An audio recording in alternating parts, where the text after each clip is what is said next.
Hello everyone, स्वागत है आपका आपके YouTube channel Indrani Trivedi botany classes में। आज का जो टॉपिक है वो है रिप्रोडक्शन इन बैक्टीरिया। ये बहुत ही इम्पॉर्टेंट क्वेश्चन है एग्जामिनेशन पॉइंट ऑफ व्यू से भी। आइए आज हम लोग इसके बारे में पढ़ते हैं। बैक्टीरिया में रिप्रोडक्शन कैसे होता है। Reproduction in bacteria is the biological process through which bacterial cells divide and multiply leading to an increase in their population. Unlike higher organisms, bacteria do not have complex reproductive structures. Their reproduction process is straightforward and occurs rapidly under favorable conditions, often resulting in exponential growth. This can lead to the rapid spread of bacterial colonies in various environment. Bacteria जो है अगर उसको favourable condition मिले तो बहुत तेज़ी से reproduce करता है। इसमें हायर ऑर्गेनिजम्स की तरह बहुत ही कॉम्प्लिकेटेड रिप्रोडक्टिव सिस्टम नहीं है, ना कॉम्प्लिकेटेड रिप्रोडक्टिव स्ट्रक्चर है। तो बैक्टीरिया को अगर फेवरेबल कंडीशन मिलता है तो बहुत तेज़ी से बैक्टीरियल कॉलोनी डेवलप होता है। बैक्टीरिया में जो रिप्रोडक्शन है वो 3 टाइप का होता है: वेजिटेटिव रिप्रोडक्शन, एसेक्सुअल रिप्रोडक्शन और सेक्सुअल रिप्रोडक्शन। जो वेजिटेटिव रिप्रोडक्शन है वो एक्सट्रीमली फेवरेबल कंडीशन में होता है।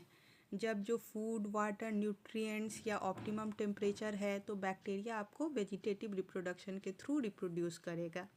अगर कंडीशंस अनफेवरेबल हैं, मान लीजिए कि फूड, वाटर या टेम्परेचर, न्यूट्रिएंट्स जो हैं वो एकदम सूटेबल नहीं है तो बैक्टीरिया एसेक्सुअल रिप्रोडक्शन करता है। और जेनेटिक रिकॉम्बिनेशन के बारे में हम लोग दूसरे लेक्चर में पढ़ेंगे। वेजिटेटिव रिप्रोडक्शन का 2 तरीका होता है, एक है बाइनरी फिजन और दूसरा बडिंग। दोनों को स्टेप बाय स्टेप हम लोग देखते हैं। सबसे पहला मेथड है बाइनरी फिजन। बाइनरी फिजन में 2 चीज़ हमको ध्यान रखना है, डीएनए रेप्लिकेशन और सेप्टम फॉर्मेशन। वो आगे डायग्राम में हम लोग देखेंगे। बाइनरी फिजन को हम लोग एमाइटोसिस भी बोलते हैं। ये प्रोकैरियोटिक सेल का कैरेक्टर है। यूकैरियोट्स में आप देखेंगे कि माइटोसिस और मियोसिस होता है, जबकि प्रोकैरियोटिक सेल में बाइनरी फिजन को हम लोग एमाइटोसिस कहते हैं। इसको हम डायग्राम के थ्रू समझते हैं। ये देखिए, फर्स्ट डायग्राम में बैक्टीरियल सेल है, सेकेंड में ये थोड़ा इलोंगेट करता है और डीएनए जो है रेप्लिकेट करके अपनी कॉपी बना लेता है। थर्ड में हम लोग देख रहे हैं कि बीच में थोड़ा सा हमको कंस्ट्रिक्शन जैसा दिखता है। डीएनए जो है सेप्टम, यहाँ जो बैक्टीरियल सेल है वो सेप्टम फॉर्मेशन करता है और हम देखते हैं कि लास्ट में 2 डॉटर सेल हमको मिल जाता है। तो बस आप बाइनरी फिजन में 2 चीज़ याद रखिएगा तो आप आराम से डायग्राम बना सकते हैं।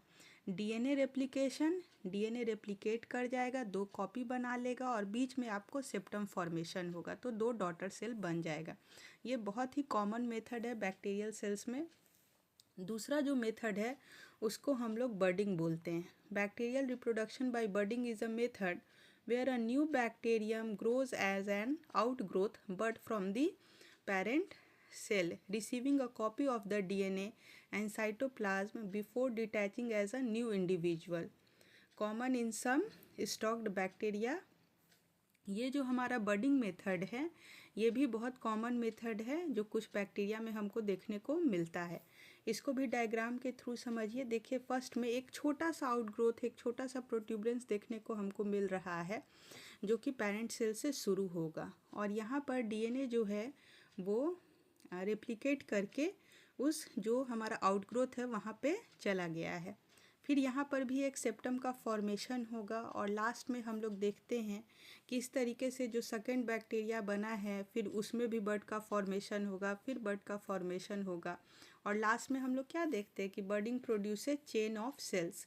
देखिए, बाइनरी फिजन में क्या होता है कि डीएनए रेप्लिकेट करता है, सेल इलोंगेट करता है, उसके बाद डीएनए रेप्लिकेट कर रहा है, सेप्टम फॉर्मेशन हो रहा है, लेकिन यहाँ सेल इलोंगेट नहीं कर रहा है, एक छोटा सा प्रोट्यूबरेंस हमको दिखता है और इस तरीके से बडिंग चेन ऑफ सेल्स का फॉर्मेशन करता है।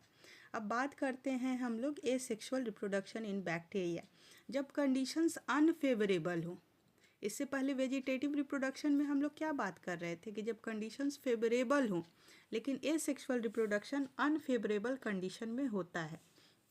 इसमें एसेक्सुअल रिप्रोडक्शन में एंडोस्पोर फॉर्मेशन के थ्रू हमारा एसेक्सुअल रिप्रोडक्शन होता है। एंडोस्पोर क्या है, ये समझिए कि मेटाबॉलिकली एक इनएक्टिव स्टेज है।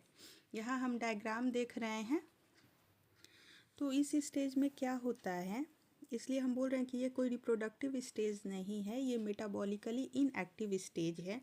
ये बैक्टीरिया के लिए समझिए कि एक सर्वाइविंग कैप्सूल की तरह काम करता है। जब बहुत हाई टेम्परेचर हो, रेडिएशन हो या किसी तरीके का एंटीबायोटिक्स केमिकल्स के इफ़ेक्ट के कारण बैक्टीरिया का डेथ हो रहा है, तो वैसे में एंडोस्पोर बैक्टीरिया डेवलप करके अपने डीएनए को प्रोटेक्ट करने का कोशिश करता है। ये बहुत ही एक सीक्रेट वेपन की तरह बैक्टीरिया के लिए काम करता है। आप इसी तरीके से समझिए कि you are packing all your essentials in a tough tiny suitcase. बिल्कुल एंडोस्पोर जो है उसी तरीके से बैक्टीरिया के लिए काम करता है, किसी भी हार्श कंडीशन में उसको सर्वाइव करने में हेल्प करता है अनफेवरेबल कंडीशंस में। तो ये जो डायग्राम मैंने यहाँ पर डाला है, इसमें बैक्टीरिया में देखिए डीएनए रेप्लिकेट कर रहा है और बीच में सेप्टम का फॉर्मेशन होता है।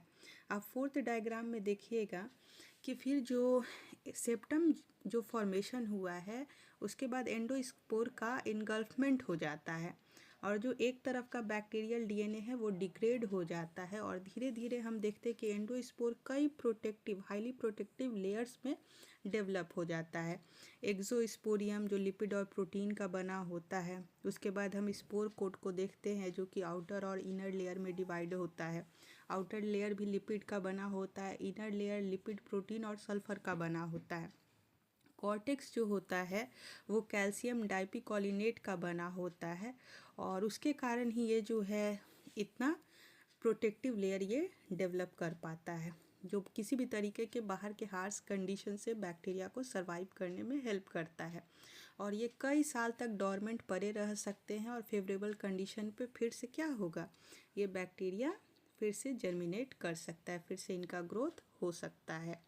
अगर मेरे चैनल पर नए हैं तो आप मेरे चैनल को सब्सक्राइब कर लीजिए, लाइक करिए, शेयर करिए, साथ में बेल आइकन को दबा दीजिए ताकि जब भी मैं नया वीडियो अपलोड करूँ आप लोगों को नोटिफिकेशन मिलता रहे। Thank you for watching.